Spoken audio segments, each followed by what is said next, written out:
Hi, everybody, and welcome to on Re Gault. This is one of my favorite cases. It occurred in 1967, and the reason it's one of my favorite cases is because it's such a heavy hitter. This case hit and released so many due process rights to juveniles. So it started with a juvenile named Re Gault, and was an adolescent who was already on probation for stealing a woman's purse. Re Gault was an adolescent, as we said, one day, while on probation, he began making prank phone calls to an elderly neighbor. He did so with a friend at the time, and the recipient of those phone calls was not happy. So she called the police and stated that she was the victim on the receiving end of prank phone calls.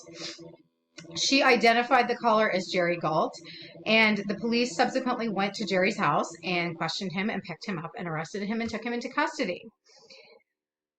There was no notification to his parents. So literally they had no idea. His parents had no idea that he had been arrested, that he had been removed from his home, or that he was in police custody, which is a huge deal. So upon returning from work, Gault's parents came home. They couldn't find their son.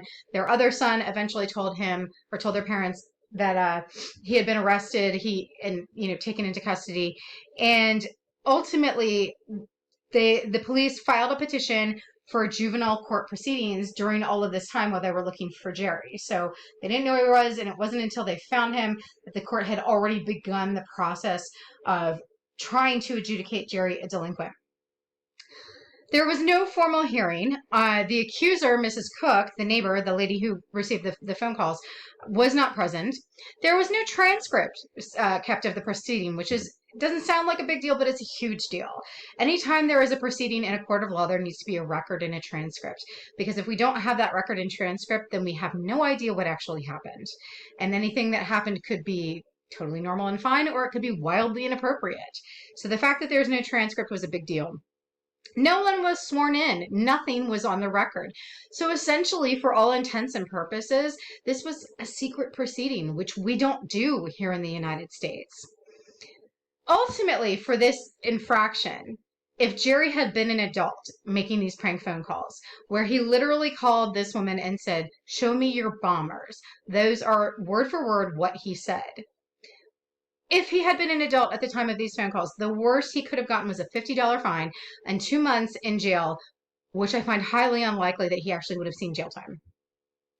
However, at the conclusion of this informal hearing, Gault was given 6 years in juvenile detention, and that is where he would live until he was 21 years of age. So think about that for a second.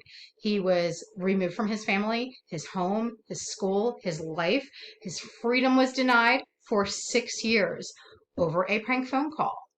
That is staggering on so many levels, especially when you compare it to the adult counterpart of a $50 fine.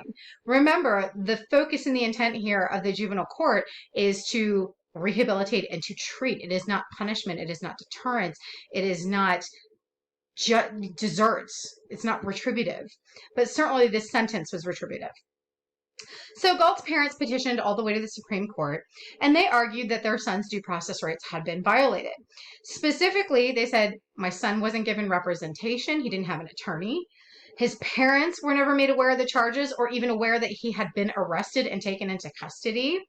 He wasn't given the right to remain silent. The police asked him if he did engage in the prank phone call. Jerry did admit that.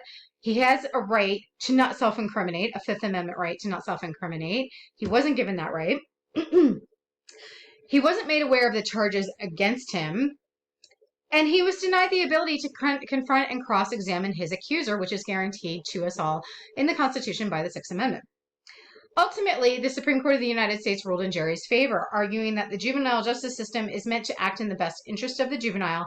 It is not meant to be punitive. In any instance where a juvenile's freedom is up for grabs by the juvenile justice system, due process rights must be given to the juvenile. Now, let me say this again. If a juvenile is up for possible remanding to a secure confined facility, they must be given their due process rights, their right to representation, their right to notice of the charges, their right to remain silent, their right to confront and cross-examine. Certainly, we don't take away the freedom of an adult without extending them those protections and civil liberties. Why would we do that for a juvenile who we're supposed to be giving even more protections and liberties?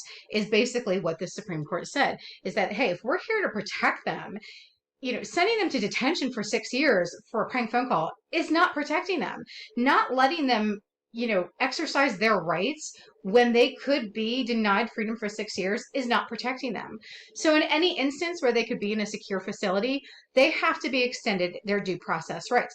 Now, understand, if secure confinement is not up for grabs in a given case, then they don't necessarily have to be extended these rights.